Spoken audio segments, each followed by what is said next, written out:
What was the last thing we did yesterday? 1980s or 70s we did, no?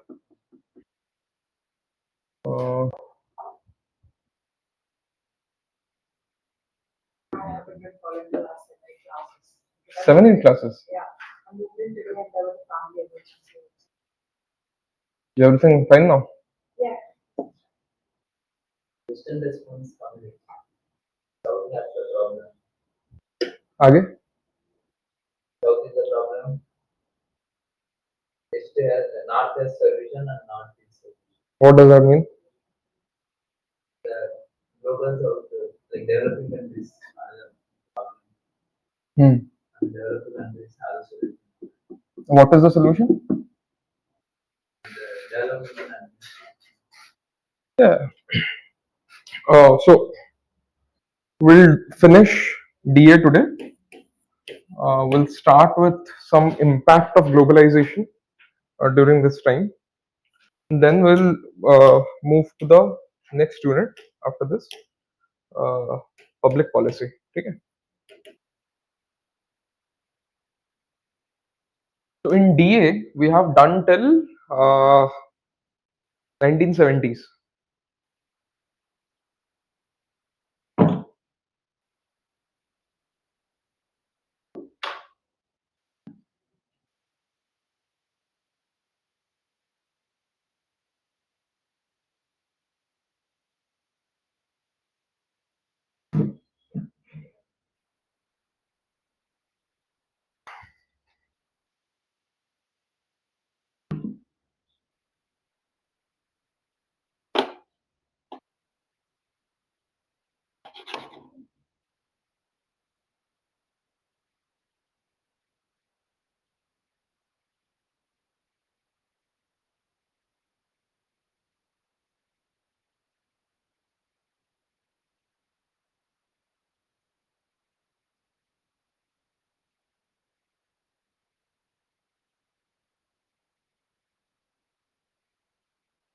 In DA, few other things we'll study today.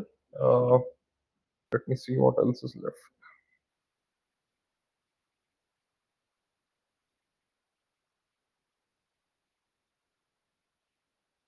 Takshila, what was the last class you watched?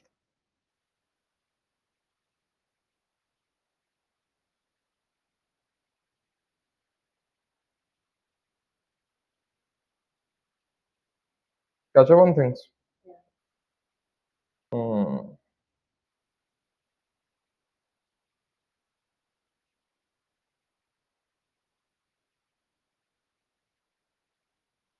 You were there in between though. Wow.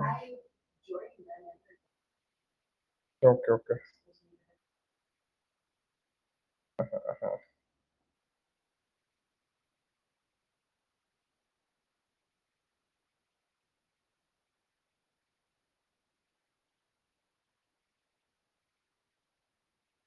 Um,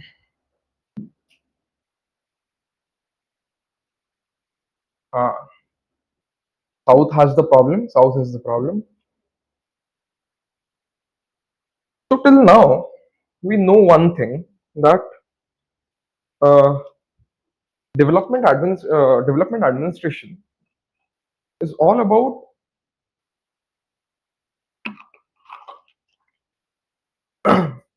is all about making development more and more conducive or more and more natural and more adapted to these developing countries or newly independent countries.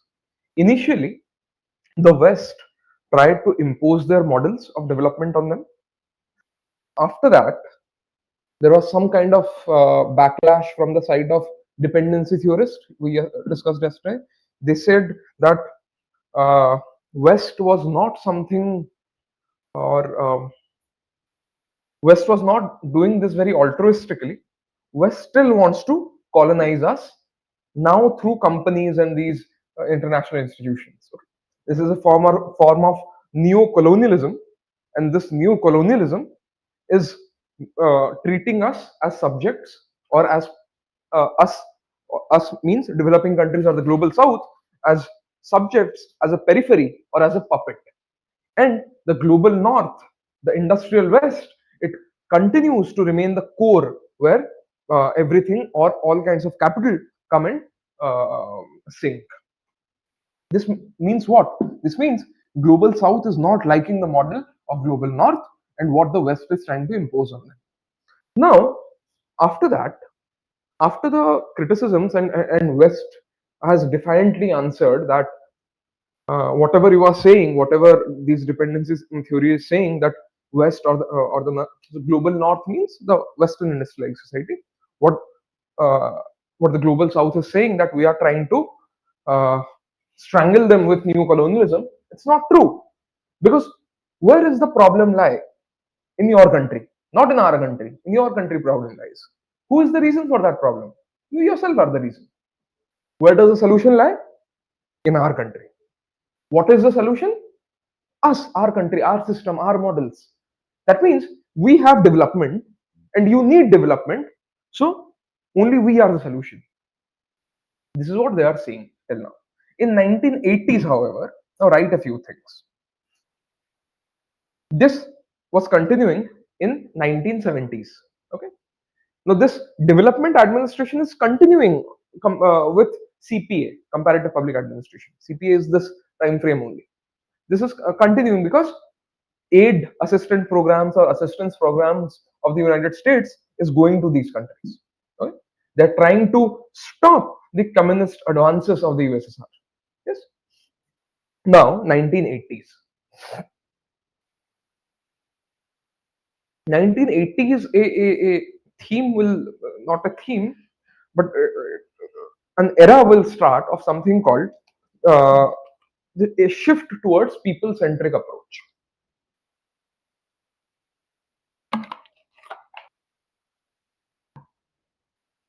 A shift towards people centric approach. The new focus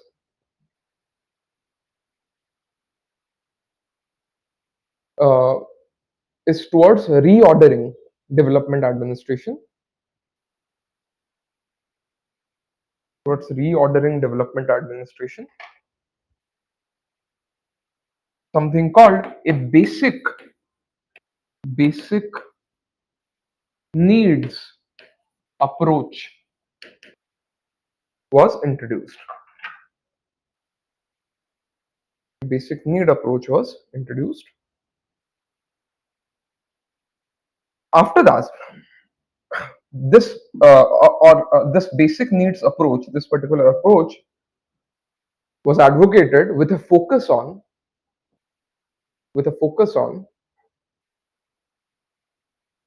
target based programs and area based development.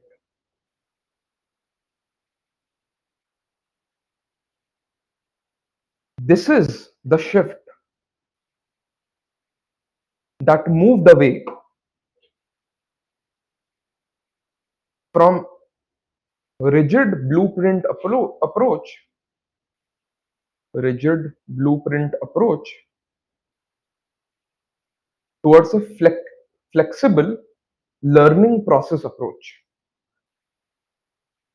Towards a flexible learning process approach. And this was the shift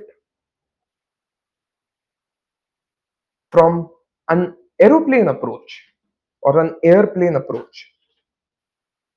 Airplane approach means more centralized approach to a helicopter approach.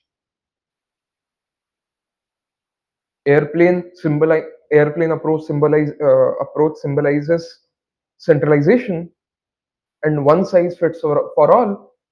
Helicopter approach shows decentralization, flexibility, and maneuverability. The ability to maneuver.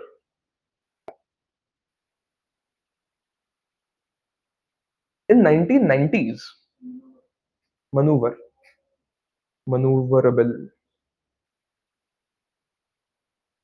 I'm having, I guess, some cold. That's why I'm not able to pronounce certain words. Maneuverability, I'm not able to pronounce. In 1990s, right? In 1990s, emerged development management and governance. So you have studied this that a management approach under NPM and governance approach after post NPM developments. Yes, under the paradigms of Nicholas Henry, we studied this. So right, that this was the era when NPM's influence grew. Development administration in this decade being influenced by NPM emphasized democratization. Influenced by NPM emphasized democratization, decentralization, and marketization. Democratization, decentralization, and marketization.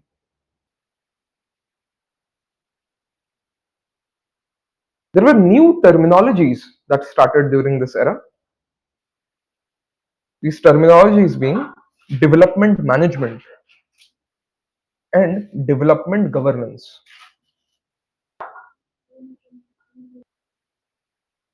New terminologies emerged during this period, namely development management and development governance.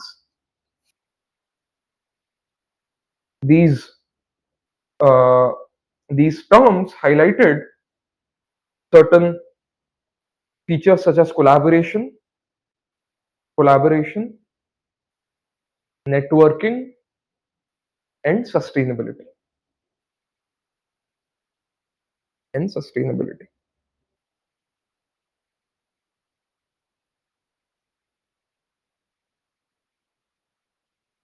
Okay. Now we move on to 1990s. We have reached. Now we move on to 21st century. What is happening in 21st century? Now we all know that in 2015 we started something as the Paris Climate Goals, right? It's also called Sustainable Development Goals, SDGs. Yes. How many SDGs are there? Yes. Right. 21st century. From Development Goals, from Millennium Development Goals to Sustainable Development Goals. So, uh, right, Millennium Development Goals 2000 to 2015.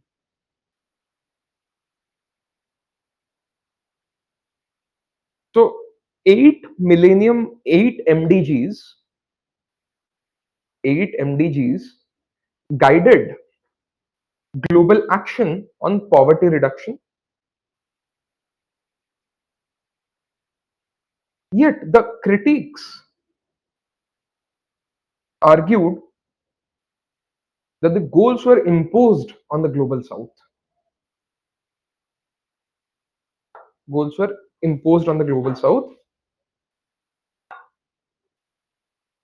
with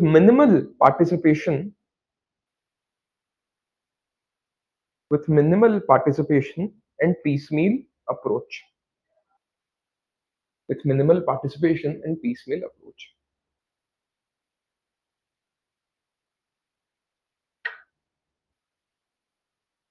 Piecemeal approach. Then write SDGs 2015 to 2030. 17 SDGs 15 to 30. 15 to 30. Uh, the slogan was transforming our world, the 2030 agenda for sustainable development. Sustainable development. It represents comprehensive, a more comprehensive and integrated approach. Integrated approach. They are universally applicable. They place the environment at the core. They're universally applicable. They place the environment at the core, and they were crafted through highly participatory process. They were crafted through highly participatory process.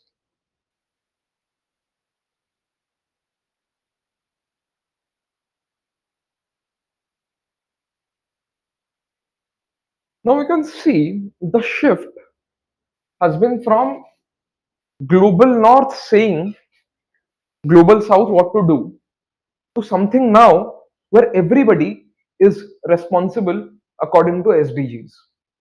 So what is exactly development administration? Development administration is those two fundamental concepts: development of administration and administration of development.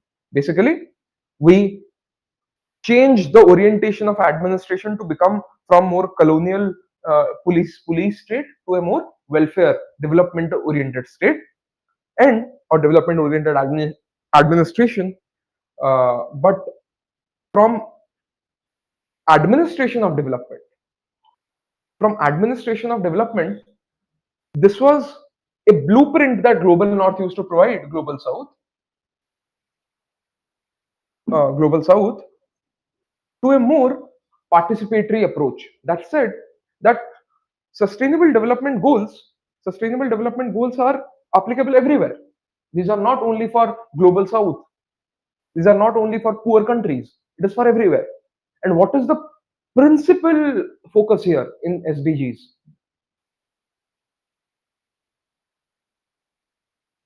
What is the principal focus in SDGs? Environment. Yes, climate change is the biggest issue of the 21st century. And these people, when they got together in Paris, they said that these are the problems that the world is facing. And these are the problems not one administrative setup or not one country can solve. Everybody needs to solve this. That is why sustainable development goals were introduced. Okay?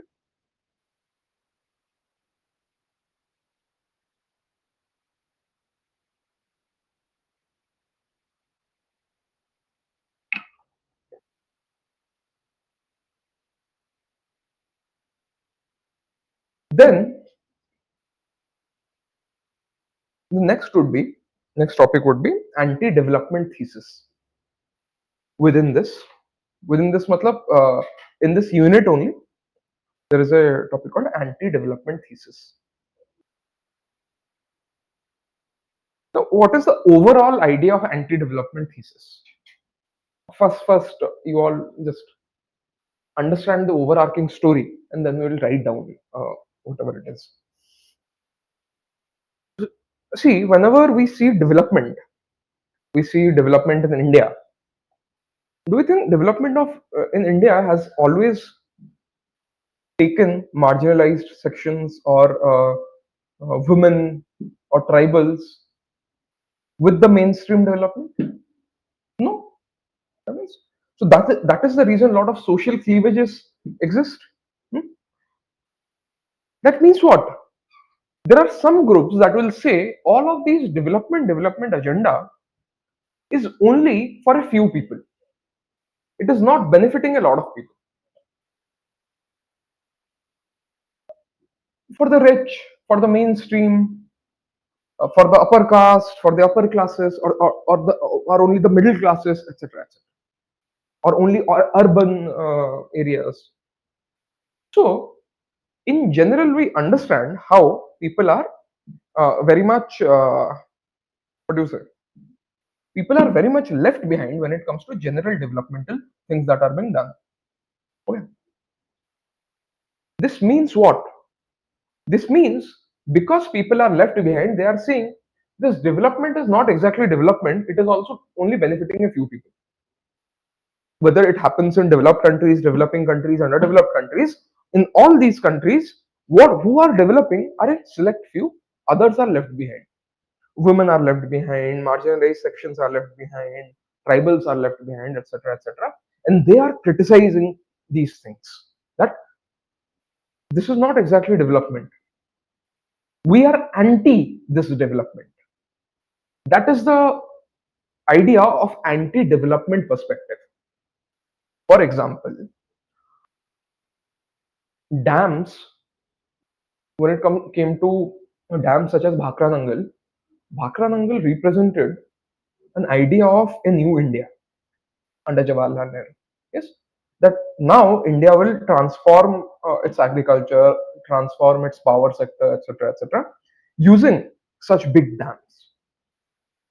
But eventually, that was not the case when it came to Sardar Sarovar Dam. Lord Narmada Bachao Andolan was huge in nature. The scale was immense. This showed what? That development, what you say for for people, it is not exactly development for a lot of people also. There are a lot of tribal displacement that happened when it comes to Narmada Bachao Andolan. So this kind of perspective started emerging in the 21st century. Okay? This perspective, what this perspective did was they brought in different ideas of development from different social groups. Initially, what happened? Initially, what was development in 1960s? Whatever global north said was development. Then the next step was global south was also having their say that this is development. Our country has this culture, so this is development. What is the next form of evolution? Within these groups, within the global south itself, there will be different kind of groups for whom the definition of development will be very much different. Yes. Now this is what anti-development thesis captures.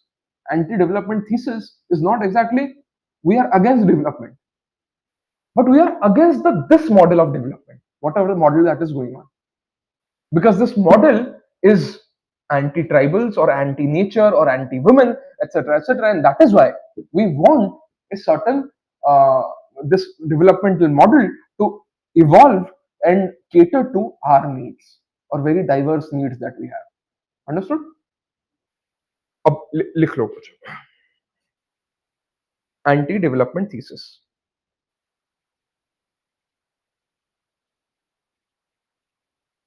This is a heterogeneous collection of theories that oppose the mainstream West-driven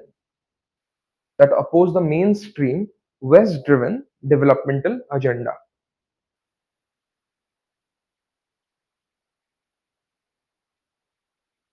Now there are different strands of anti-development thesis. Different strands of anti-development thesis. First, the dependency theory. Yesterday we discussed this. Dependency theory critiques the development agenda. Dependency theory critiques the development agenda as a tool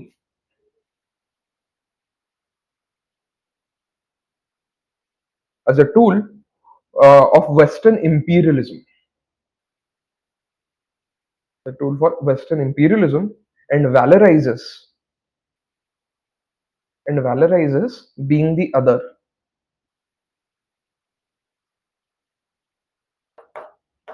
Valorizes being the other. Basically, being different from the West. Okay. Then, next point, fundamentalism. This is another strand of anti-development thesis. In fundamentalism, there are different forms of fundamentalism, but what we are discussing here is mostly religious fundamentalism. Now, you see, in all underdeveloped countries, such as Afghanistan, etc., we see the rise of Taliban and all. Okay. Now, right, a rigid reactionary approach, arguing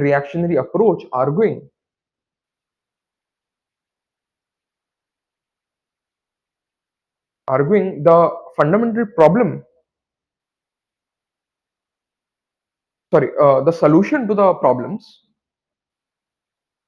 arguing that the solution to the problems caused by Western development, lies in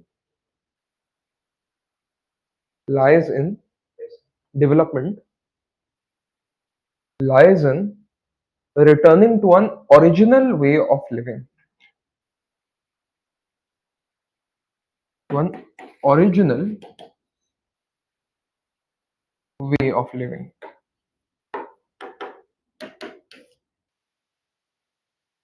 I'll continue. I haven't finished. Original way of living prescribed as prescribed by religious texts.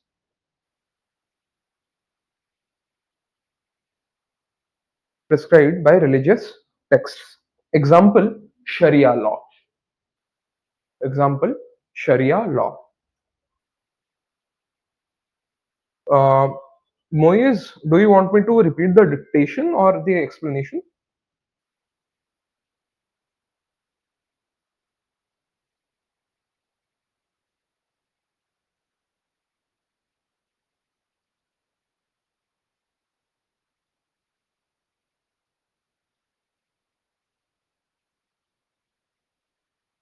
Explanation. No? Okay.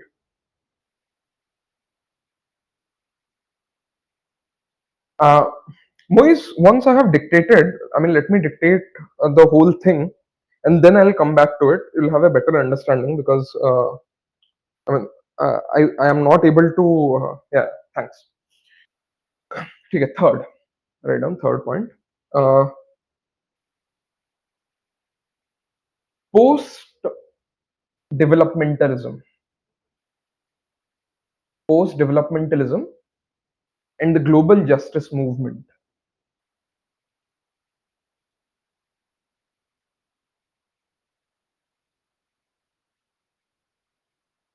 The global justice movement. Arturo Escobar.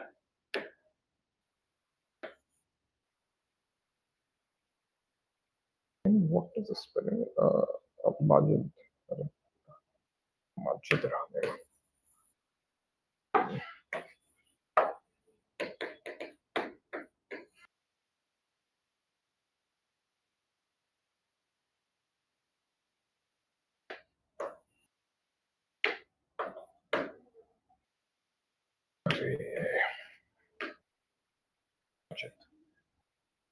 Global justice movement given by these two people, Arturo Escobar and Majid Rahman.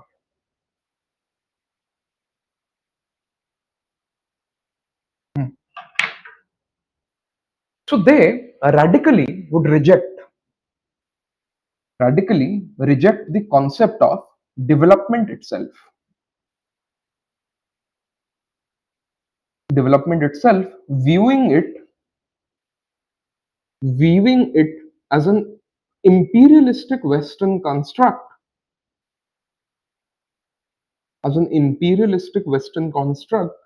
designed to maintain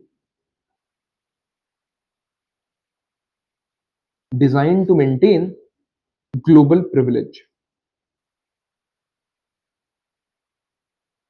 Designed to maintain global privilege. They argue this concept was not new but was already existing, was not new but was already existing in the West and merely supplanted in the East.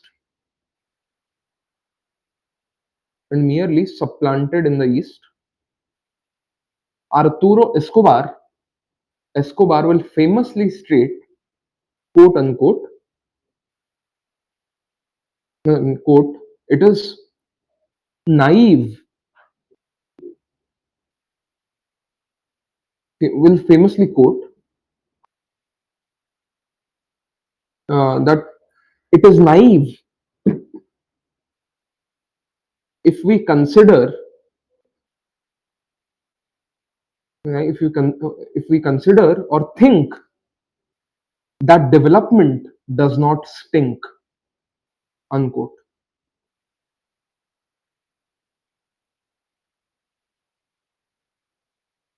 Think that development does not stink. Then comes the next idea called environmentalism. Fourth point.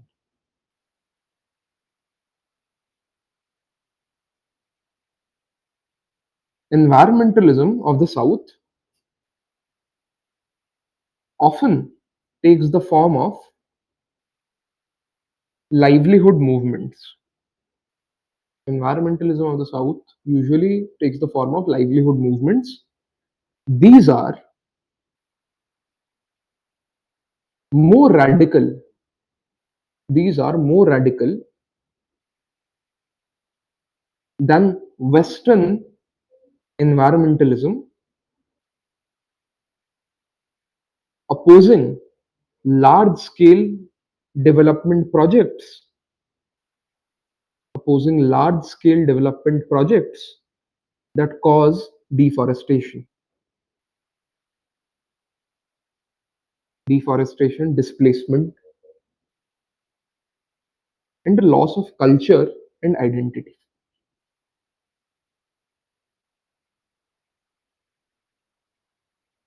Example of this would be similarly Narmada Bachao Andolan. Yes, and the loss of livelihood, no?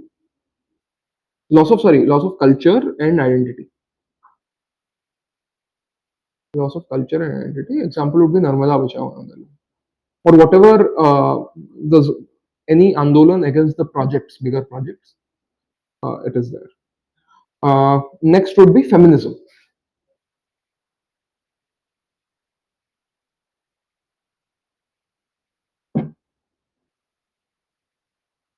First approach in feminism, or the early approach in feminism, was women in development. WID approach. Women in development approach. WID approach. An reformist approach that sought to early reformist approach that sought to integrate women into existing development structures. Basically, to integrate women into those blueprints that was there. Integrate women into existing development structures. Into existing development structures. The next concept that would come in against this, so basically this was trying to what? Women in development. So whatever development model there is, you integrate women directly into that model. You just supplant women and put them inside that model. It means they'll be part of development. That was the logic. But the second approach, or the approach following this, was more radical in nature. It is called gender and development. That means GAD. Gender and development. A more radical approach from the 1980s. A more radical approach from the 1980s that argued that existing structures of development are inherently patriarchal,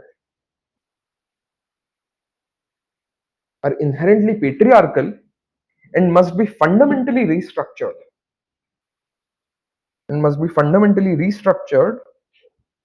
to be gender inclusive.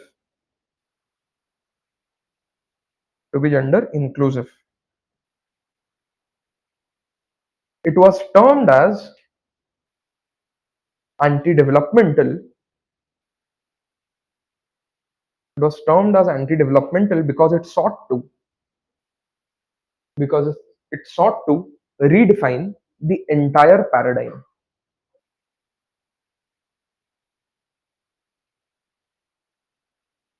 The key insight became, quote, not only do women need development, the key insight became, quote, not only do women need development needs women, unquote. Development needs women. This has since evolved. This has since evolved to include the rights of transgender individuals. Include the rights of transgender individuals. Now, you can see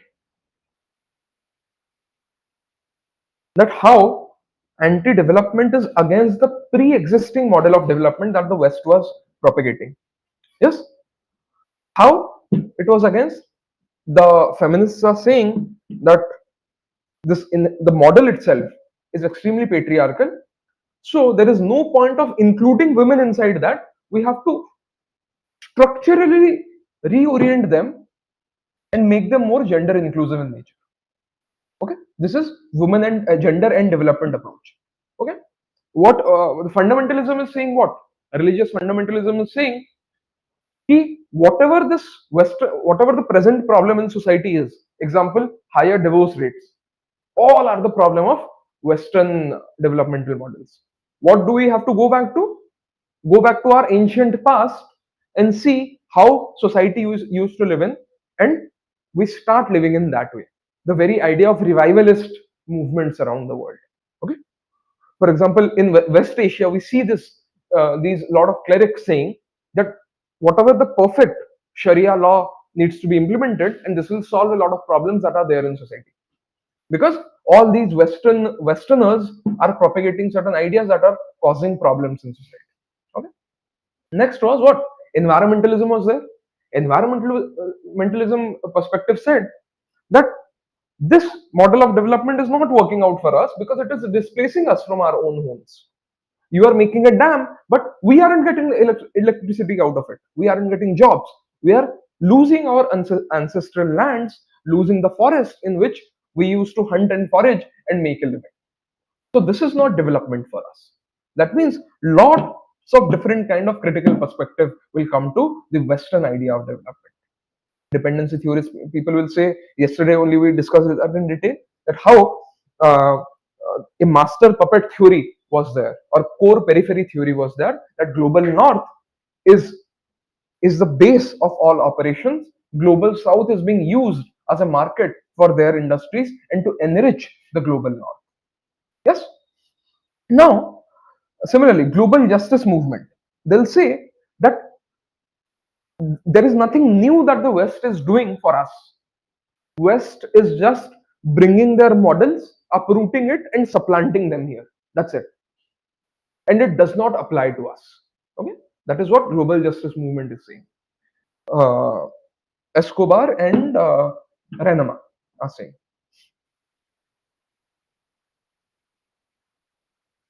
Moise, are you able to understand now? Hmm? Escobar and Majid Renama, scholars only.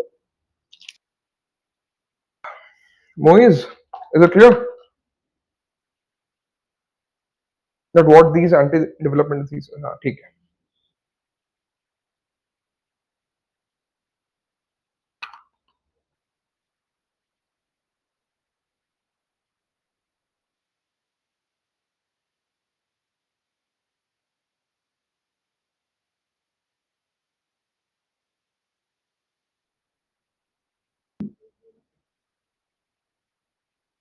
Hmm? नहीं नहीं नहीं, बोलता हूँ बंदे को पानी लेके आएगा.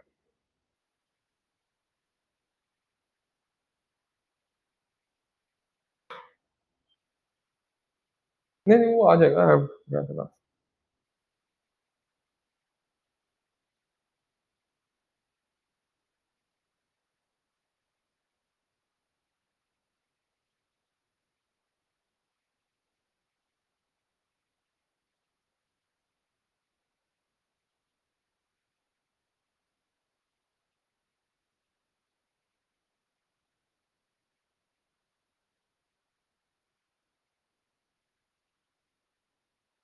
Uh, let's write the criticisms of this and we'll complete development dynamics.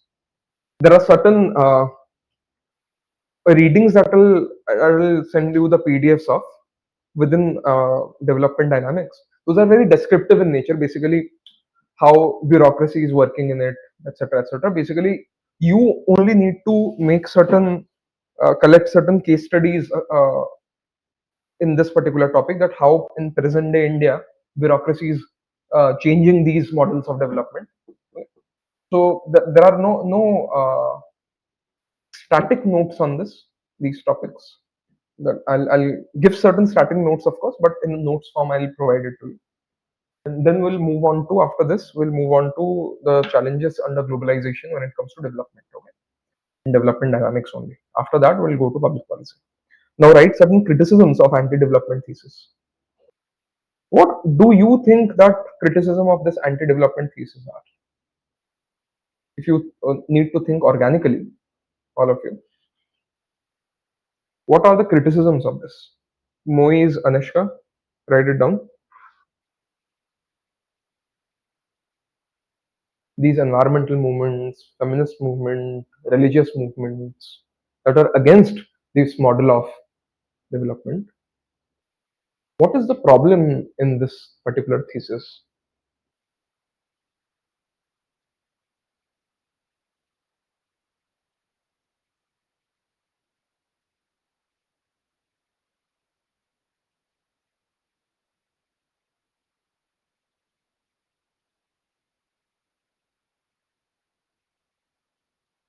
See, the problem in this was, if you just say all the problems in our society is because of the West, that means you are ignoring your own fault somewhere. Yes. If the solution to increasing divorce rates, etc., is putting in Sharia law or whatever the reasoning they give, or for example, what do you say?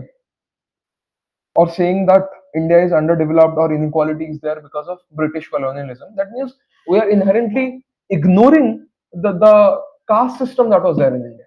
Don't you think? That means we are just blaming the West, that any problem we are facing is because of you. That means we are not inherently seeing what is the problem within our society and bring out a developmental model. Okay. So what West is trying to do is, West is trying to send their developmental model. It might work, it might not work. Okay, but you yourself are just criticizing it rather than seeing what your own problem inside your own country is.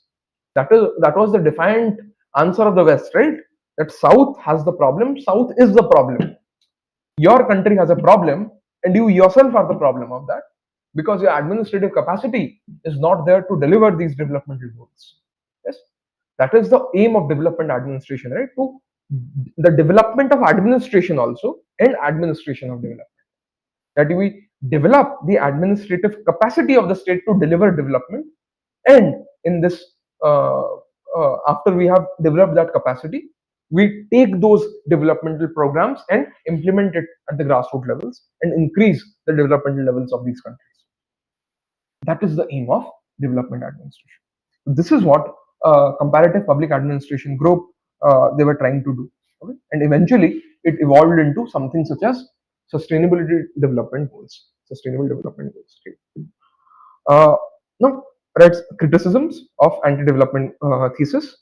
First, it assumes that development can be a painless process. That development can be a painless process. What does this mean?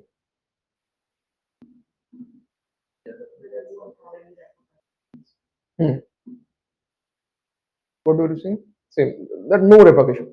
So, for example, you might have seen certain pictures of, I don't know, the river Thames during the Industrial Revolution. Okay? River Thames used to be dirtier than Ganga River or Yamuna River in Delhi. It used to be completely dark in color. But today, Thames is seen as one of the most cleanest rivers in the world, in a metro city, etc. Means what? Whenever a country is going through those initial phases of development, problems will happen. So, if we study in modern history, or if you see some pictures of Victorian England during the Industrial Revolution, there were a lot of problems. In the first class only I discussed that when the industrial revolution took place, a lot of problems in society arose. A lot of people migrated from their rural areas to urban areas to live in slums and squalors. Yes, the air there was sooty in nature. The water was dark in color, okay, because industrial revolution was happening, and people at that time suffered a lot because these were the early phases of industrialization. Okay, nobody knew how to work mechanistically in nature, so this development is a painful process. Yes, Bismarck used to say a line that if you want to enjoy your meal or your country, do not see how it is being prepared. That means if we actually go and delve into how Sardar Patel integrated this whole country of so many principalities and so many monarchies into one country, everything wasn't very fair, everything wasn't very clean, everything wasn't very bright and sunshine. But the result of that was what? A united territory where people can actually live in a governed space in a peaceful manner. Yes, it is at least better than a balkanized state. Yes, small countries within India fighting against each other all the time. Imagine 150 crore people. 150 crore people is almost the population of Europe. Imagine so many countries within India. You can imagine how many fights might be happening within them. Yes, so many times we have actually fought wars with Pakistan. So if there were 3, 4 other countries within our own territory, we would have fought war. If Hyderabad was a different country altogether, if Kashmir was a different country altogether, we might have fought war. That is why, that is a line that Bismarck said, that countries or your meals are prepared in a very messy way. If you want to enjoy it, don't look at it, how it is being prepared. Similarly, is development. The development is a painful process. For example, when Bhakra Nangal would have been created, of course, land would have been pooled, agricultural land would have been gone. But what did Bhakra Nangal created? It created the premise on which Green Revolution happened. Yes, it changed the course, the way India dealt with its food security. Right? So this means what? Development is a painful process. This anti-development thesis is only saying that okay, these are the problems with this particular model. Thank you, Vaya.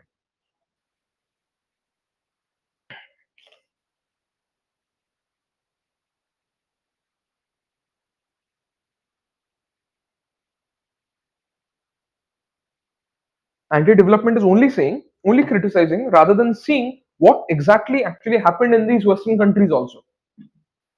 America was built initially on slave labor. Yes, that is where the profit came in for people. Similarly, the West was built on these industrialized societies where standard of living was very bad initially. Yes, so this process of development is often very painful in nature, and that is what anti-development thesis is ignoring.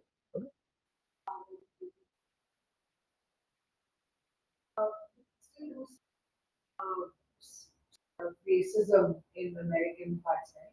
So if the longer and long-standing effects of that pain are still going to exist, then what is the cost that we're paying for development? Is the question that some people have. Oh, okay, we are ready to endure the pain, but then in future when we're a developed country, the snippets of pain are still going to Of course, that's true. Yeah. See, historical injustices cannot be made right just by economic development, of course. Plus, whatever economic development happened in America, it did not boil down to the African American people. Since 60 years ago, didn't even have the right to vote, even though America reached moon in that decade only. Yes, so that shows the values of a society, that you have technological prowess to send a man on moon, but you didn't give right to vote to a man who is African American or his skin color is not white. Yes, as simple as that. This, of course, is a explanation or a criticism of this. But if we see the industrialized Western Europe or any industrialized country, for example, Singapore, yes, or take the example of some parts of India. Now, building coal mines Now, coal mines or creating coal mines has to do with a lot of relocation of people from that forest area, clearing of forests, digging up forests, building things. But that does not mean we don't need coal. Still, after so much push to renewables, still 70% of our energy need is coal itself. I'm not saying non-renewable energies. Coal itself is 70. There are other forms, petroleum, natural gas, who are producing electricity out of that. This shows that certain needs of development are such that we need to pollute the environment in some regard. So initially, Thames was dirty, but we can clean up Thames. But industrial revolution won't happen in every century in every country. Once they have one chance to get developed, if you are developed, you get developed. If you aren't, you aren't. Okay. So that means it is always a painful process, but of course, those cleavages remain. Yeah? Historical injustices remain because the values of American society is very much white supremacist in nature. Yeah? That's true. Second point, anti-development thesis can over romanticize being the other. Being the other, ignoring the significant or ignoring the enormous scientific and social progress,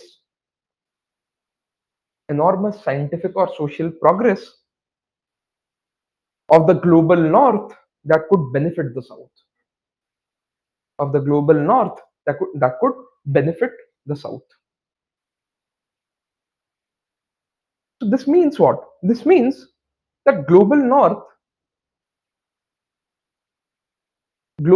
has solved a lot of problems for themselves. Yes. Rather than learning from them, you say, no, we are different, we are not going to learn anything from you, we are not going to take anything from you, we are completely rejecting you. That should not happen. That means if a country has, through its experience, learned a lot of things, similarly, this is what in polity you guys might have studied, that a criticism was that we borrowed a lot of our constitution from outside. This made it what? This made it something like a bag of borrowings. Now, Ambedkar said that a lot of countries have made their constitutions and they have learned over a period of time. Our job is to get the best parts and put it into the Indian constitution and make it Indian. So that means the developmental models are like that only. A lot of countries have learned a lot of things with time. Yes? For example, affirmative action. Affirmative action or things such as Truth and Reconciliation Commission in South Africa. So what happened was, you write this down as an example also, Truth and Reconciliation Commission. You give this example in your essay, ethics, wherever you want to, Truth and Reconciliation Commission. The basic idea of this commission was, once the British were leaving South Africa, after the apartheid has happened, the question was asked that what to do with the remaining British or the British officers who perpetrated racism and apartheid upon the population. What do we do?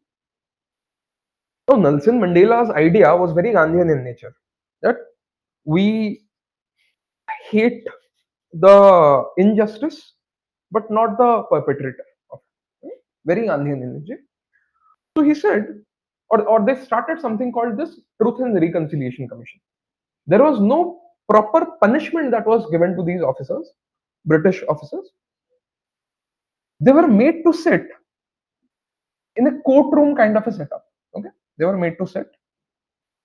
People who suffered apartheid, lot of problems, those people came there, and whoever used to have a grievance or whatever the stories are, they started sharing their stories. Listening to this, the officers, okay, these British officers, these colonial officers, they had a lot of change of heart. Okay? they actually understood what was this form or how their own actions impacted the people. Yes, this made more significant change than what jail term could have done. The idea of jail or idea of locking somebody up is a reformation, right? A reformative justice system we follow when it comes to criminal justice. So this Truth and Reconciliation Commission did that job very phenomenally, and it bridged the divide between white and blacks. Yes, it does not mean, of course, the racial division stopped that day, the day Truth and Reconciliation Commission started. But imagine it that the perpetrator would sit there and the person who are the victims, who are the survivors of this, they go ahead and tell the stories of how they faced it and what they went through in this process. This creates an enduring organic change in society. That somebody who is the oppressor, he gets to hear actually what he has done. It brings in human element into the justice system. Okay, this was the Truth and Reconciliation Commission that was formed. This was the same Truth and Reconciliation Commission that in a lot of judgments the Supreme Court has recommended the government to form. That whenever there are riots that happen, whenever there is a conflict that happened under Apsara, whenever any kind of these social conflicts happen in Manipur, what happened? What you do is you get the community together and let them share stories with each other what happened to them, what they faced. This brings people together because they know that conflict or any kind of oppression is problematic in the long run and it affects human lives. And this Truth and Reconciliation Commission is a more social and organic way to bring people together and keep cohesion in society. Okay, you understand what Truth and Reconciliation Commission is? So you can use this very much. Now, third point, anti-development thesis ka criticism. Third point is this anti-development thesis is often ahistorical in nature. Ahistorical means non-historical, ahistorical in nature. Ignoring the centuries of hardship, ignoring the century of hardship that Western development itself entailed. Western development itself entailed. That what all problems basically the Western development faced to reach this standard of living.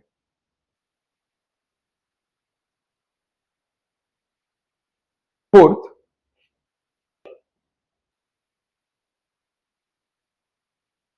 fourth, in its extreme forms,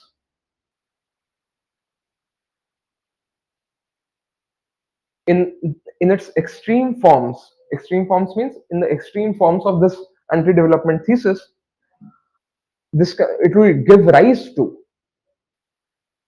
in its extreme forms, it can give rise to the worst forms of authoritarianism. The worst forms of authoritarianism.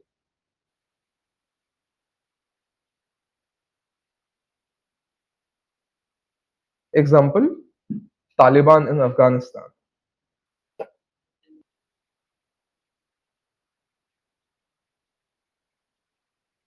Taliban in Afghanistan. Fifth, it can completely absolve. It can completely absolve native systems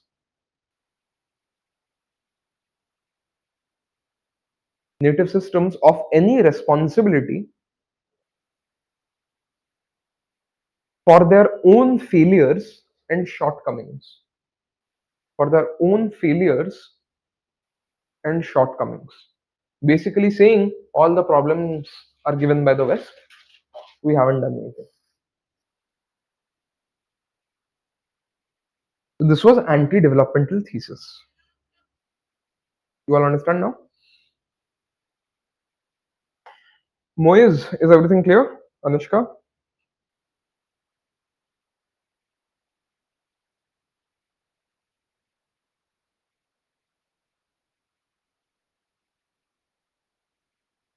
ठीक है.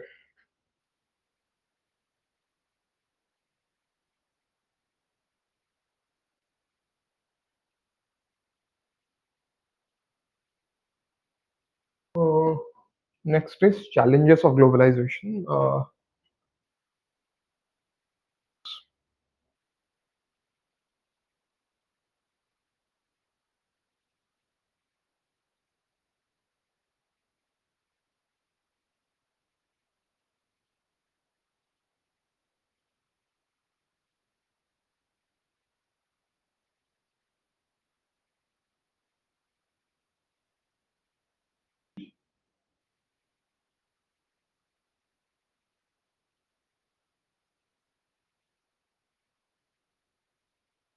So there is a micro topic.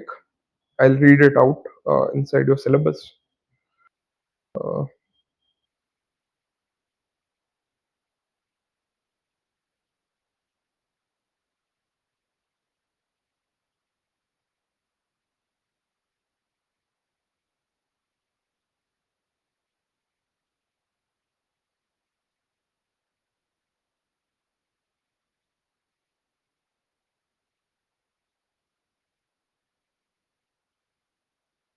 Basically, impact of liberalization and globalization on administration in developing countries.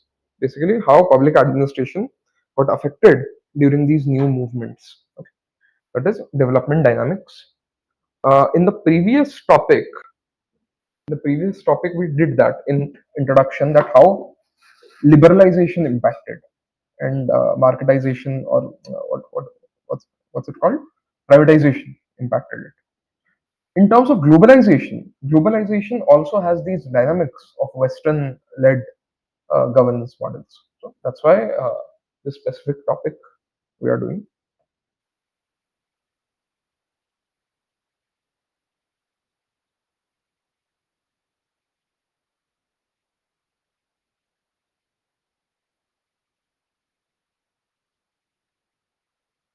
The fourth point, what was the fourth point?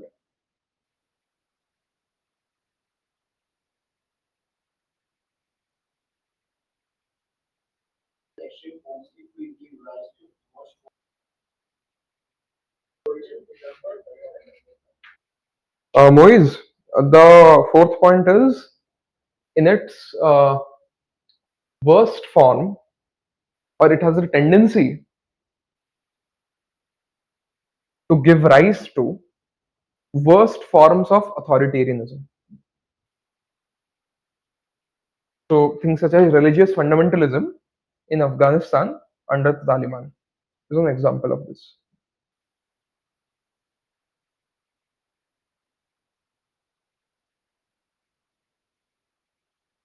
Okay.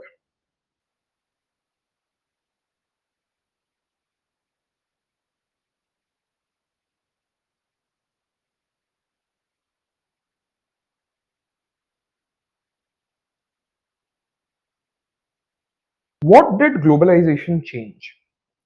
What did globalization bring in? Or when globalization was going on, what all trends emerged that actually impacted public administration and administrative setups in these developing countries that we are studying? First was global constitutionalism. What is constitutionalism?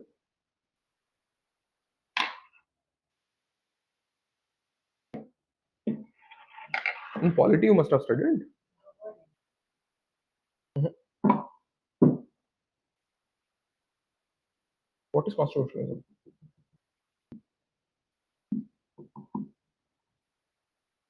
See, constitutionalism means the government is limited in nature. The power of the government. Are you were in class? How come you don't know what is constitutionalism? See, constitutionalism means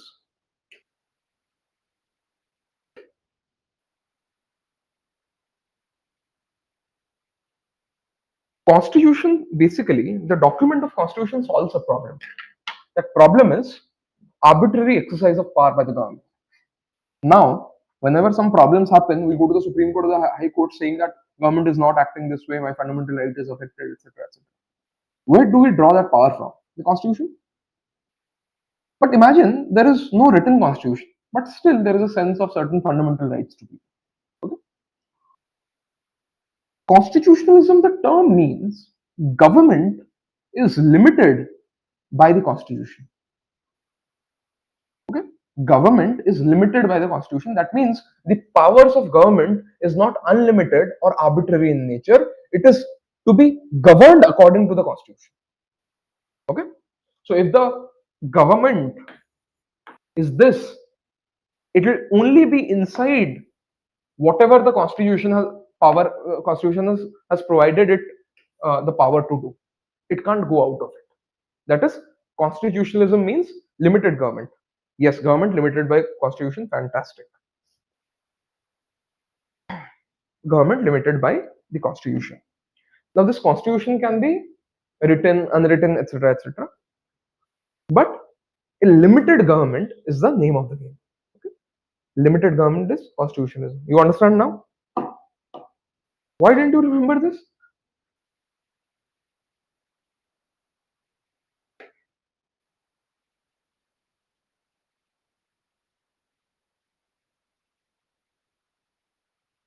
So global constitutionalism. What does global constitutionalism means? That initially in 1950s, 60s, there were a lot of military dictatorships, different forms of worst forms of governments we have seen. But eventually, with time, with the spread of literacy, with more people to people connect, increasing international trade, ideas started flowing in. People in authoritarian regimes got to know that how in a democratic country people live. Yes, that government is responsible to the people. This led to something called call for movement of limiting the government according to or to serve the people. Okay. So that is global constitutionalism, that over a period of these 30-40 years, globally, there was a movement to bring in constitutions in country. Okay. These newly independent countries started having their own constitutions, according to which the government needs to function, and that government would be limited in nature. So this was one impact of globalization. Yes. Second is internationalization of issues.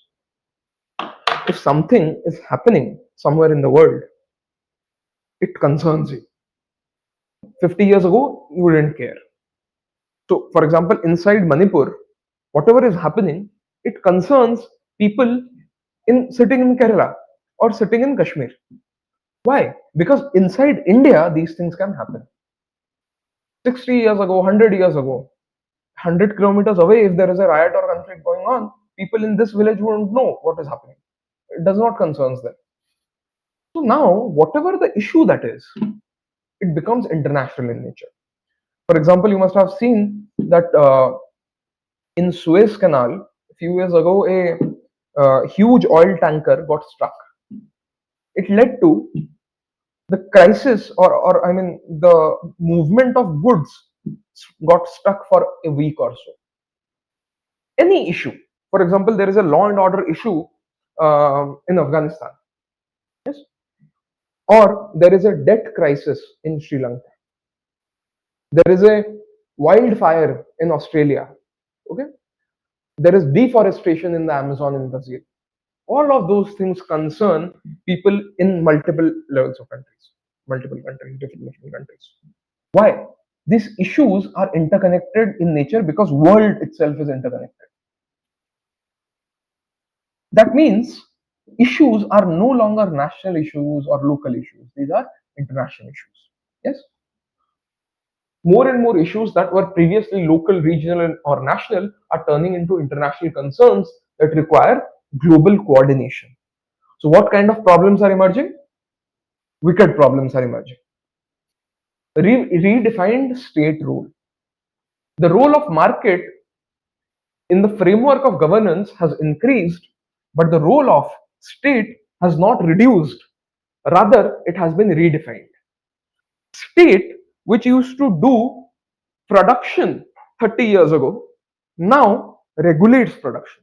State's role has not reduced, market role has been increased. To why? To increase prosperity in the nation, to increase industrialization, increase the rise of businesses. This leads to what? This leads to higher economic growth, and government or the state has more and more resources to reallocate and improve the governance in the country. This means redefined role of the state. Now the state is more regulatory in nature. Next comes digital divide. The adoption of digital technology and e-government requires heavy capital investment, which is widening the gap between more technologically advanced and less advanced states.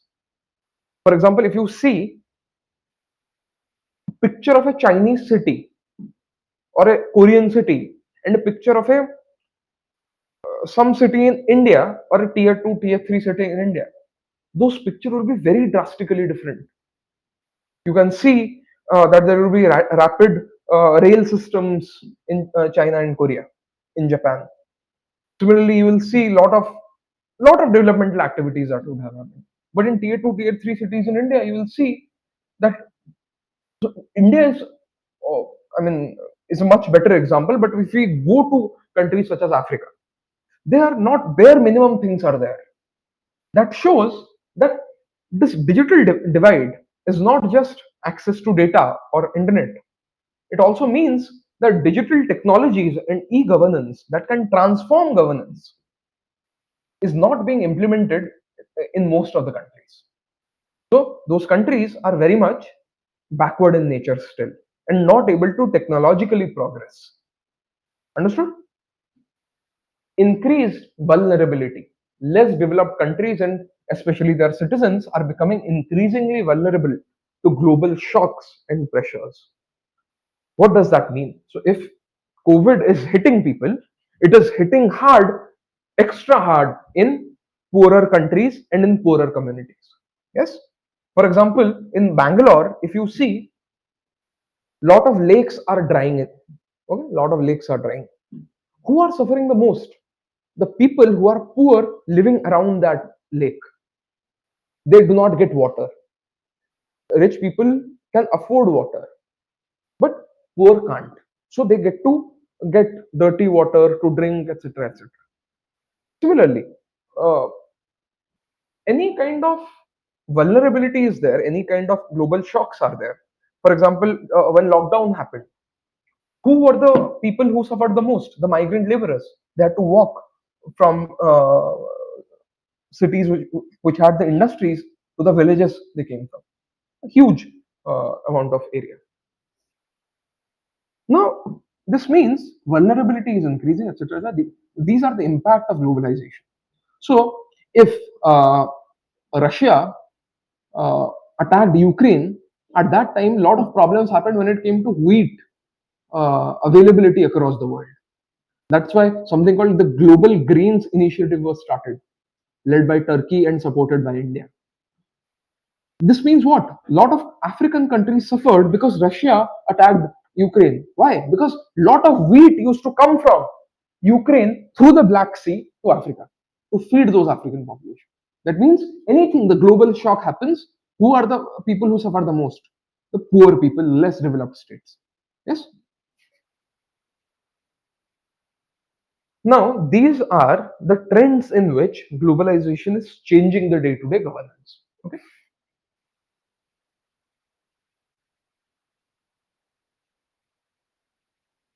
Now, what are the core challenges that these nation states and society are facing?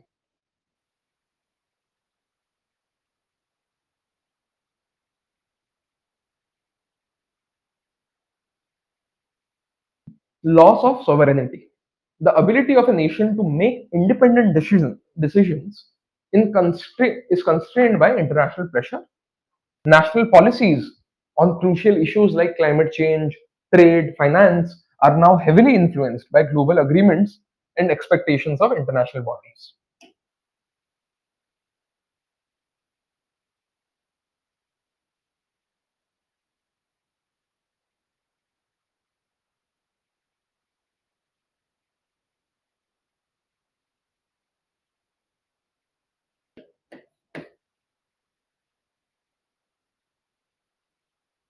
See, India wants to make some agricultural policy, but it cannot make it on its own.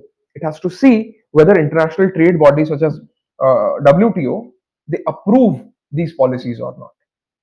That means sovereignty is somewhat being diluted in this regard. Yes. Similarly, things such as if a country is just starting to develop and has a lot of hydrocarbon resources, suddenly Europe will say, no, we will have this carbon border adjustment mechanism. Okay. That means if a product is produced using a lot of hydrocarbons, we won't buy it. It creates a problem that whenever you developed, you polluted and you developed whatever you wanted to do using coal, petroleum, etc. etc.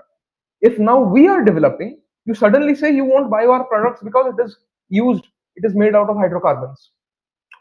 This means global equity needs to be achieved. Climate equity needs to be achieved. If West used hydrocarbons, polluted the environment, and developed, if now the global South wants to develop, global North does not have a moral say in it, saying that you cannot go ahead and pollute the environment. So the argument of global South was fine, we won't pollute the environment, so at least give us money and technology to transition to a cleaner source of fuel. Okay, to get give us green technologies. That's why climate finance mechanism was initiated. But when it comes to West paying money for climate finance to global South, this money did not flow in.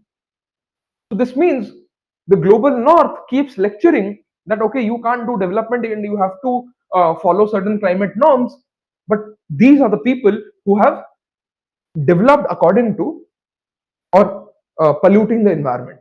Okay, and plus they are not giving certain technologies that will help in climate transition to the developing countries. So this shows significant amount of climate inequity around the world. Understood? So loss of sovereignty.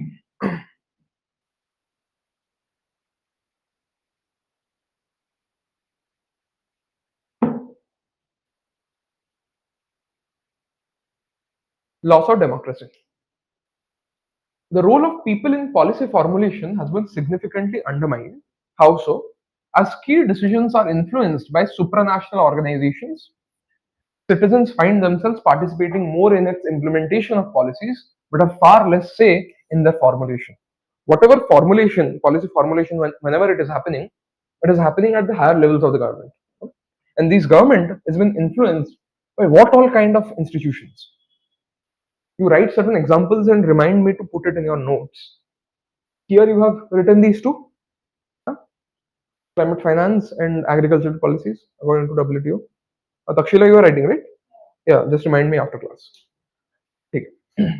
Loss of democracy.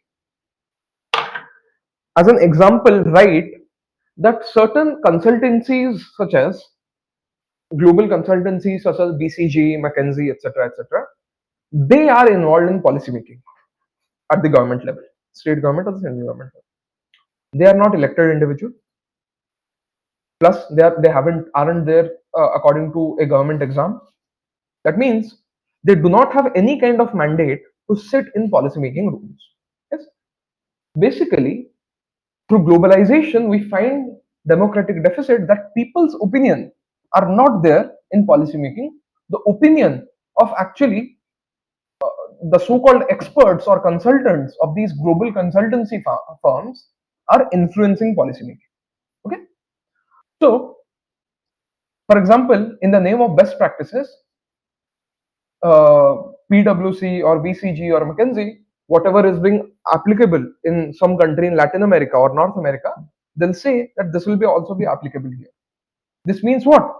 Government capacity building to make policy, formulate policy is reducing because of dependency on these external organizations such as consultancies. Yes.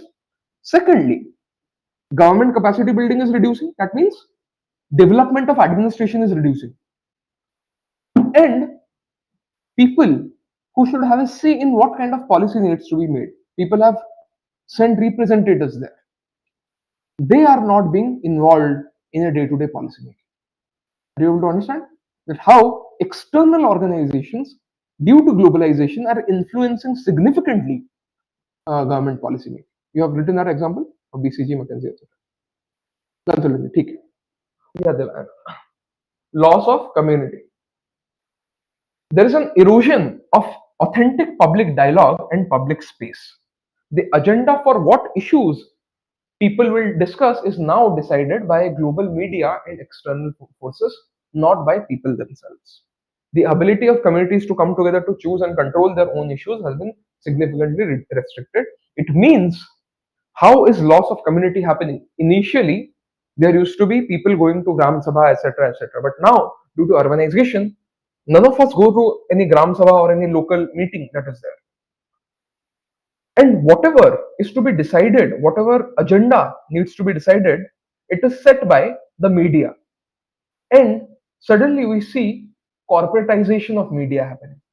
So people themselves are not deciding what actually should be, what should be the issue or what government should work on. It's actually the media deciding what people should think about certain things. So as an example, right, in this one, corporatization of media,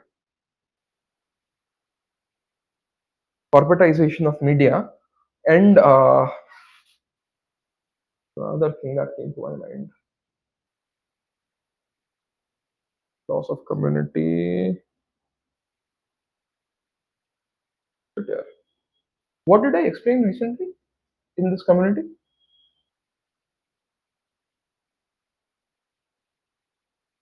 One example is corporatization of media. This leads to loss of community.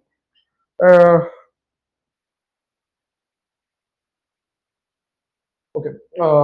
Loss of community, you understand that people, communitarian values have reduced. The example would be manufacturing consent. Example, manufacturing consent.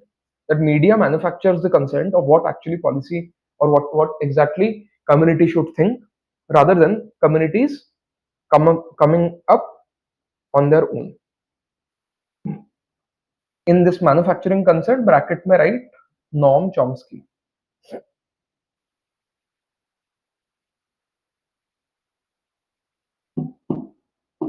Okay. Concentration of power.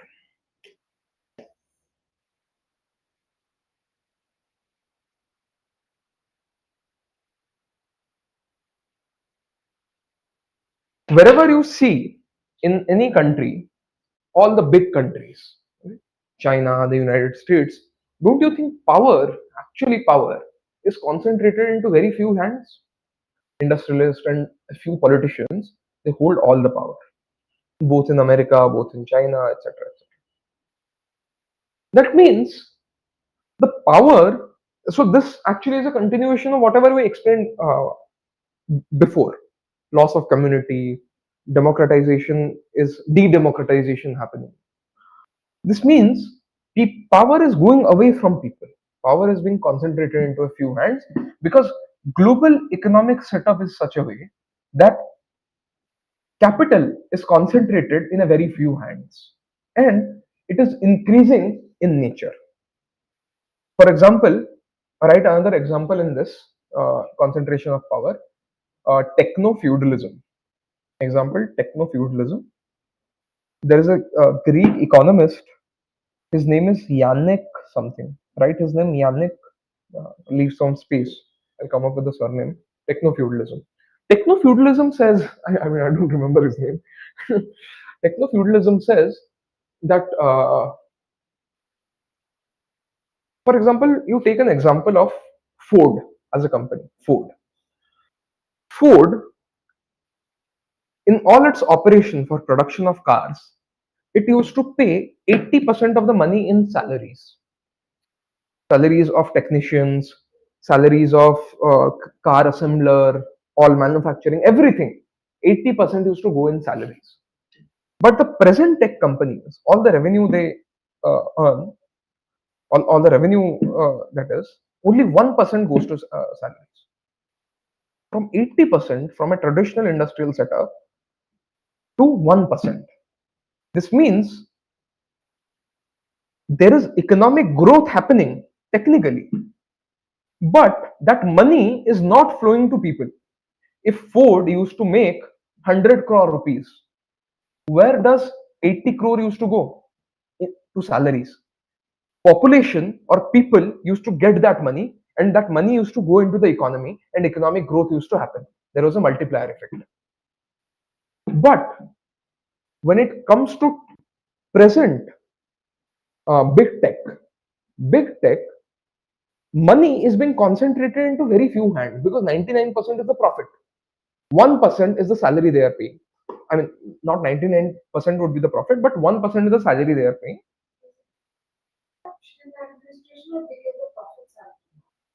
In big tech, no, profits are too much in the sense the cost is very low.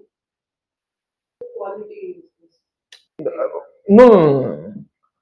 So, for example, big tech, the scale in which big tech operates, for example, Meta, the amount of people Meta needs to run a empire that is, for example, $500 billion company. For example, Meta needs 5,000 people to run a $500 billion company. For a Ford or a Volkswagen to build a $500 billion company, they would need much more than those 5,000 people. Are you able to understand why? Because in service sector, it is very easy to scale up because technology can be used and things can be automated. So salaries paid are very less because the cost of human labor is very less, or the proportion of human labor is pretty less, and the scale is significant because everybody has a mobile. Are you able to understand? Now understand this. Presently, this class, for example, there would be 100 people in this class. But through digitization, about 10,000 people can access this class, for example. That means the cost is almost the same as having 100 people in a room. But the earning is significantly higher because it is reaching 10,000 people. So, for example, me, I am paying now the salary is same, and the salaries I am paying people is same when it was, or the cost is same to put 100 people in a room. For example, the rent of this particular room, camera, etc., etc. Extra cost is, for example, just the camera. Okay. So if I was paying 1 lakh rupees of salary and rent to put 100 people, 100 students in a particular room and give a lecture, now I am paying the similar amount. I might be paying 50,000 extra for the camera, but my earning from those 100 people has rose up to 10,000 people because I am not paying for their telecom charges, right? That means the scalability is immense when it comes to big tech. So the salary, the cost they are bearing to produce goods and services is significantly lower than what manufacturing industry or traditional industries paid. 80%, this is the data that the economist quotes, that 80% was paid in salaries. Now only 1% of the total revenue is paid in salaries. That means the cost is very low. Okay, and the profits are high, and all this money is not going back to the economy, even though it is being generated from the economy. It is not going back to the economy. It is going back to only a few hands. This leads to concentration of power. This is what it means by techno-feudalism. Feudalism was what? The power is concentrated with the lord, the manor. Right? The rest were serfs. Now, in techno-feudalism, big tech owns everything. It has the power to own everything. It has the capital to own everything. And everybody is living inside that bubble as serf. That is what techno-feudalism means. An example of techno-feudalism will come under this. You have written the example? Take it.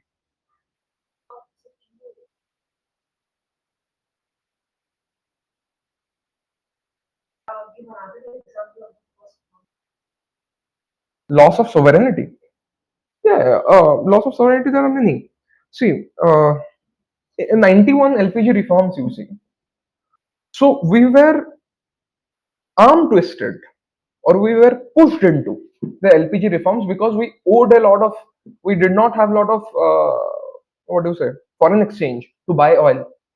That is why the IMF and WTO, or IMF and World Bank, before giving us loans, they said that we have to change certain things in the economy. We are not changing things according to our own terms, but what certain international organizations are dictating.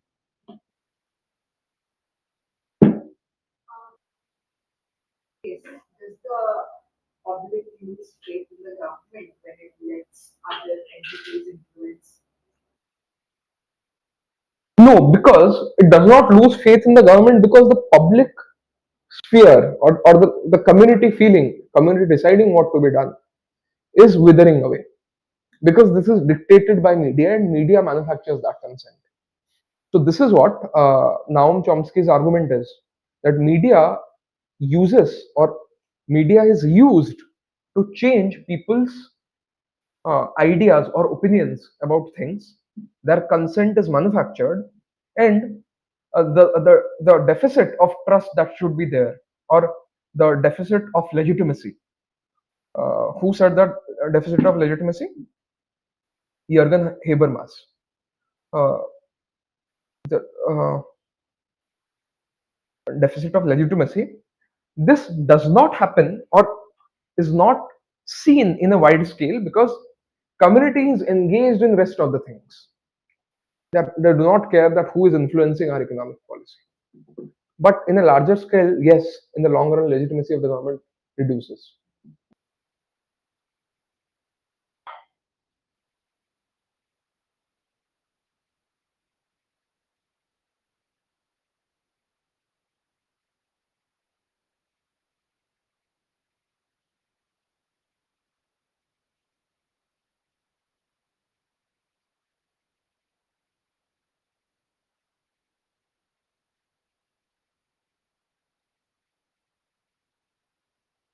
Proactive role of public administration in response to this, all of these problems that are happening, how did public administration respond to this?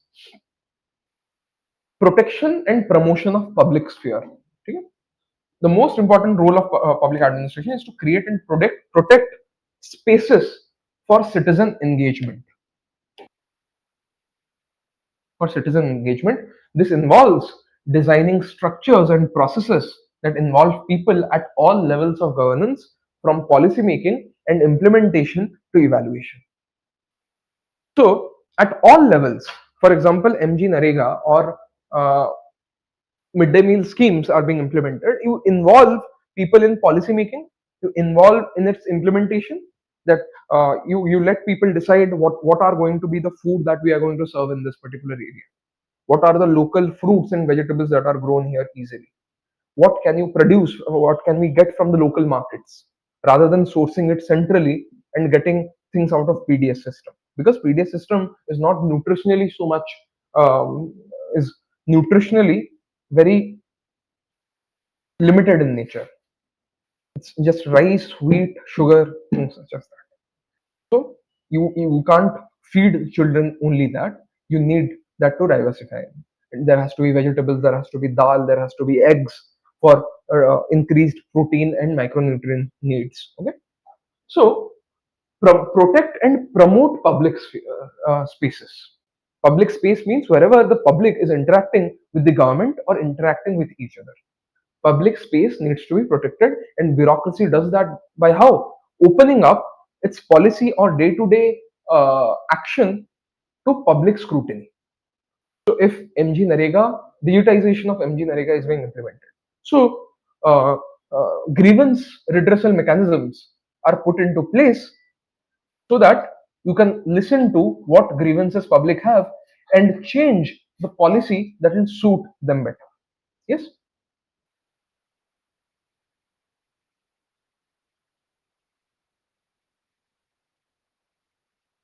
Foster collaboration and earn public trust.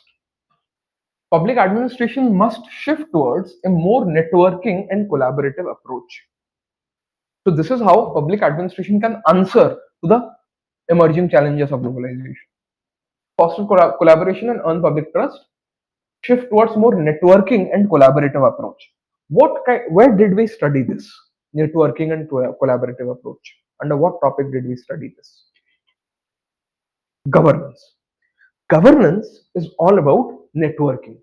Networking means letting private sector, not-for-profit sector, etc., to come together and deliver goods and services and market to deliver goods and services. That means previously what the state alone used to do, now state, market, the NGOs and civil society organization, they work as a team, form a network and deliver goods and services to citizens. Okay? So this is collaborative and networking approach.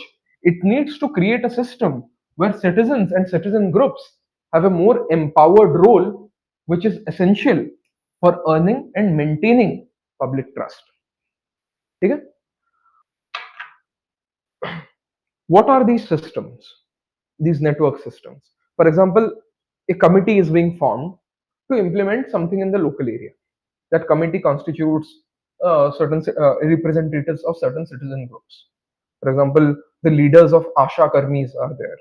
The leader of what do you say? Other self-help groups, organizations are there. NGOs are representing there. The government is being represented there. Private sector, the market will deliver the goods and actually manufacture the services. They'll be there.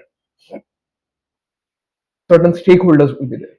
So this means more of a stakeholder approach, okay, involving stakeholders in decision making. Finally, provide an evidence-based counter narrative. Public administration must actively counter the simplistic narrative that market is always good and state is always bad. It has a responsibility to portray and document the achievements of the state and failures of the market, providing a balanced perspective. Not necessarily market will solve everything. Okay? There is something exclusively different about the state. Yes, there is the role of the state is cannot be taken over by anything else. How is that so? I have discussed under when we studied the criticisms of new public management and the post new public management perspectives. We studied how water rates in countries such as Ghana increased. Okay? Similarly, how the British railways suffered a lot of problems when it was privatized. Okay, and then it was then given to the government once again. The government again had to take over the British rail because it was fragmented and wasn't able to work. Okay? That means this counter narrative has to be there that market is not always correct. Market is not the solution for every problem. Government cannot be replaced.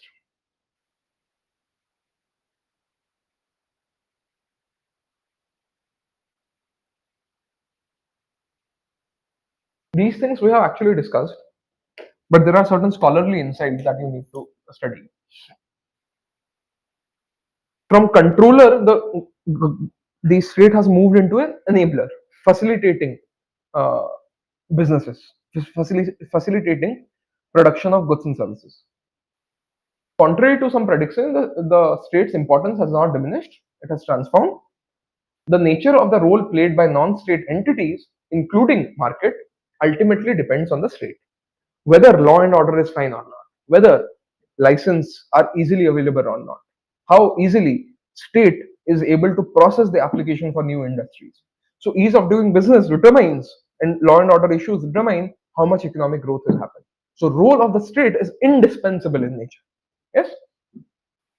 The state holds the key to the success or failure of entire institutional framework. If SEBI does not work well, the capital markets will go down the drain. Yes? Similarly, any organization, Competition Commission of India, does not work well, things will go down the drain. So John Robinson will say the market is not inherently people friendly. It must be made so by the state as it can otherwise operate through an invisible hand of strangulation. Market is not caring about what is happening to people. Market just sees profit. It will only care when the state makes it to care about people. That is the role of the state according to Joan Robinson.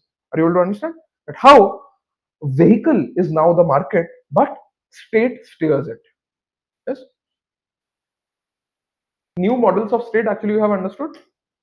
Entrepreneurial state, shadow state, a state that actively uses market tools and techniques to achieve public goals or public goods.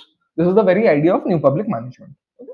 Similarly, shadow state, a state that that takes a back seat, guiding and enabling other actors rather than directly providing all services. Basically, steering state. Whatever under NPM we studied.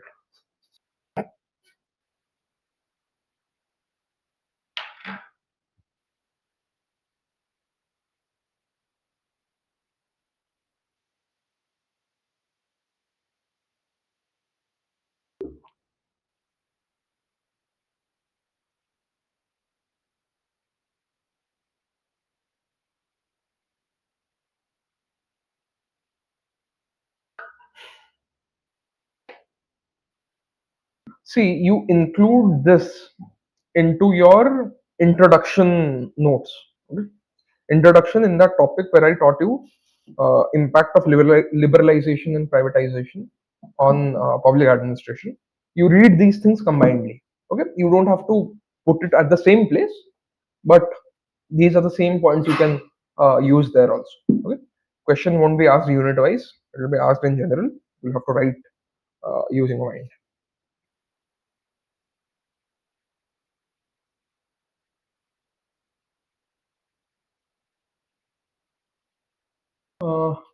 Paul Steerin. There are five important roles of the state according to Paul Steerin. Okay? Sorry, Streeton. Paul Streeton. First, provide a legal framework. State is responsible for creating and maintaining a sound legal and institutional framework so that markets and other institutions can operate effectively. Okay? So, this legal framework needs to be provided inside which market and any kind of actor can act without going out of the way. Yes. Second, guide and capitalize the market. Basically, what did John Robinson said? The market is not people friendly. The state has to make them people friendly. That is why guide and capitalize the market. The market, in its search for profit, will not always act in the long term in public interest and can be counterproductive in nature. That is why state is required to guide, correct, and capitalize the actions of market actors. Example of for this example you write. I mean, you all should write. I'll put it in your notes. What happened in the US in 2008 was subprime crisis. Subprime crisis. So, lot of loans that were given to the housing sector during this time in the US, they were very much over leveraged. Okay, this housing bubble burst, and all the banks went down. Huge banks such as Lehman Brothers, they went down. So the government had to step in to protect these banks, these private banks, through tax money. Lots and lots of people lost jobs. Economic recession happened in 2008. It was a huge impact, had a huge impact. This is the example of how market fails without the guidance and capitalization by the state. The subprime crisis is a classic example of 2008 America. Okay? Ensure fair competition. So markets operate efficiently only when there is fair competition. If market, so what kind of, for example, you only think in whose monopoly you would want to stay in an economy, a government's monopoly or a private sector's monopoly? Government's monopoly. If there is to be a monopoly, it might as well be a state monopoly rather than a private sector monopoly, because state will think to equalize things, right? Private sector will seem to maximize their profit. Government monopoly would be equality. I mean, to determine a price where everybody can afford it. Yes, that means if there is a problem for somebody to access that the products, goods and services that uh, government is producing, that access problem would be bureaucratic red tapeism, right? Non-access is the problem is bureaucratic non-access. There is a problem that you call these MTNL people and after 6 months your phone will come. That is the problem. But when it comes to market monopoly, that means the price will be so high, or the strangulation will be such that people will be exploited rather than being contributing towards it or getting any kinds of goods and services out of it. So in the long run, the monopoly of a private sector is more problematic than government sector, because government at the end have a inherent checks and balance. People have control over it indirectly at least, but in private there is nothing like that. Okay, so to ensure fair competition, so markets will only operate efficiently if there is fair competition. The state must set up empowered regulatory institutions to prevent unhealthy nexuses, cartels, and other anti-competitive practices. Example, right? A Competition Commission of India. Competition Commission of India. Understood? Develop physical infrastructure. Anything that the private sector is doing. Do you think private sector is building highways for free for you? No. State is asking them and paying them to do so. Similarly, anything that the private sector is doing, it is doing because the government is making them do in the infrastructure also. So government is the primary creator of infrastructure in the country, such as UPI. Do you think private sector created UPI? No. Private sector operates on this UPI platform. Paytm, PhonePe, they operate on UPI.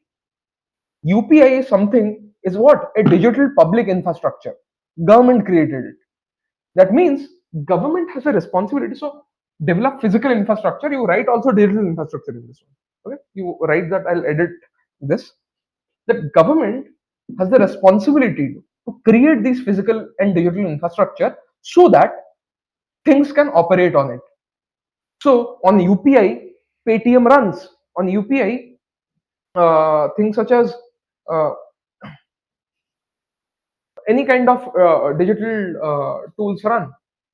But and similarly on roads, on railways, private industries run.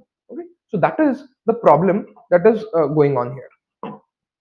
So the government has to take care of these things, has to take care of developing physical infrastructure, develop social infrastructure. How so? Education, healthcare, skill development, environmental sustainability, plus creating social harmony. Yes, that is how it can be created. Okay.